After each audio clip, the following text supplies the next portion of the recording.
नमस्कार दोस्तों, welcome back to study with Yadav 01. In this video, we are going to learn about Newton's laws of motions, fully explained visually.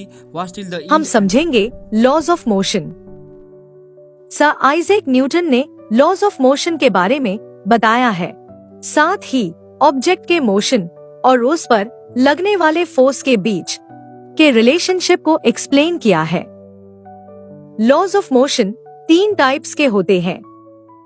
First, Newton's first law of motion. Second, Newton's second laws of motion. Third, Newton third laws of motion. आइए अब हम Newton's के 3 laws of motion को एक एक करके detail में समझते हैं। Newton's first laws of motion.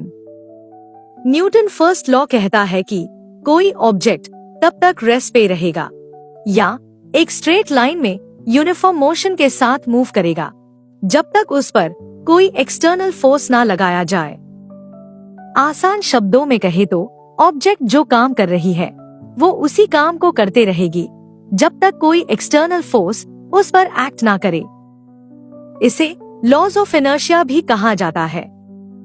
इसे कुछ इस तरह से डिफाइन किया जाता है। Newton's first law states that an object will remain at rest or in uniform motion in a straight line unless acted upon by an external force. Example के लिए टेबल पर रखा बुक तब तक रेस्ट में रहेगा जब तक उस पर कोई फोर्स अप्लाई ना करे। एक मूविंग कार तब तक आगे बढ़ता रहेगा जब तक ब्रेक अप्लाई ना किया जाए या फिर कोई फोर्स अप्लाई ना किया जाए। Newton second laws of motion.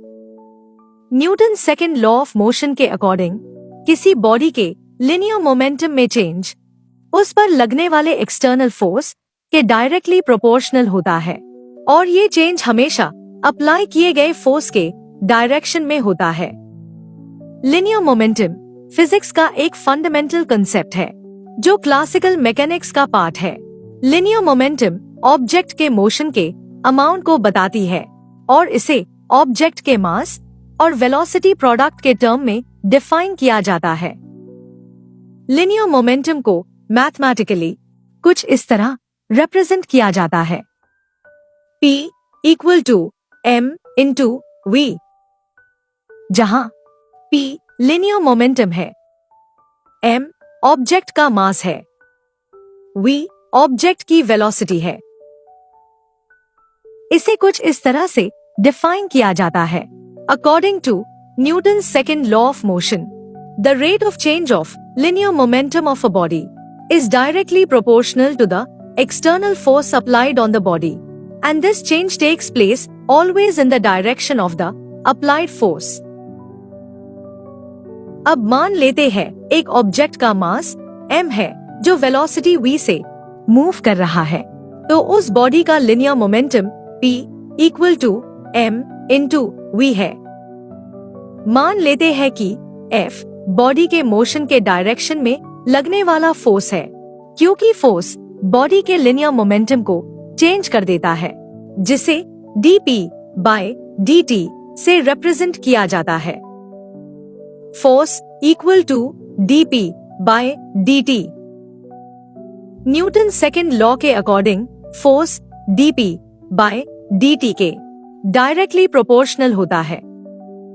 इस इक्वेशन को सिंप्लीफाई करने पर हम देखते हैं कि F equal to K dP by dt है। यहाँ K प्रोपोर्शनैलिटी कांस्टेंट है। अब पहले वाले इक्वेशन में P की वैल्यू रखने पे हम देखते हैं कि F equal to K into dmv by dt है। क्योंकि m एक कांस्टेंट वैल्यू है, इसलिए हम इस इक्वेशन को कुछ इस तरह से रिप्रेजेंट कर सकते हैं। F equal to Km into dv by dt। हम जानते हैं कि टाइम के साथ वेलोसिटी का चेंज होना एक्सेलरेशन कहलाता है, इसलिए फाइनल इक्वेशन कुछ इस तरह से होगी। F equal to m into a, जहां K की SI यूनिट्स 1 होती है। Newton third laws of motion. हम ये जानते हैं कि Newton's first law of motion force को डिफाइन करता है। Second law of motion body पर लगने वाले एक्सटर्नल फोर्स और उसके एक्सेलरेशन के बीच के रिलेशन को बताता है।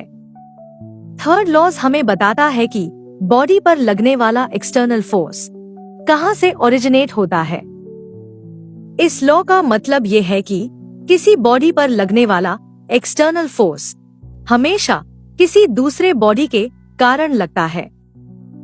एग्जाम्पल के लिए, जब हम कॉइल स्प्रिंग को प्रेस करते हैं तब बॉडी के थ्रू स्प्रिंग पे फोर्स लगने के कारण स्प्रिंग कंप्रेस्ड हो जाता है। स्प्रिंग कंप्रेस होने के बाद एक रिस्टोरिंग फोर्स क्रिएट करता है जो लगाए गए फोर्स के अपोजिट डायरेक्शन में होता है। दूसरा एग्जाम्पल देखें तो अर्थ अपनी ग्रेविटी के कारण स्टोन को नीचे की ओर पुल करता है। न्यूटन के अकॉर्डिंग स्टोन अर्थ पर इक्वल एंड अपोजिट फोर्स लगाता है। हम इस फोर्स को नोटिस नहीं करते हैं क्योंकि अर्थ का मास बहुत ज्यादा है और स्टोन के थ्रू लगाए जाने वाला फोर्स नेग्लिजिबल होता है। न्यूटन्स थर्ड लॉ के अकॉर्डिंग हर एक एक्शन का इक्वल और अपोजिट रिएक्शन होता है।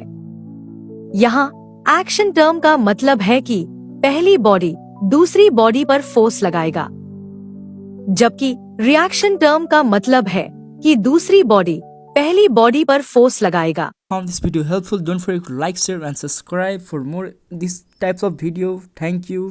Bye bye.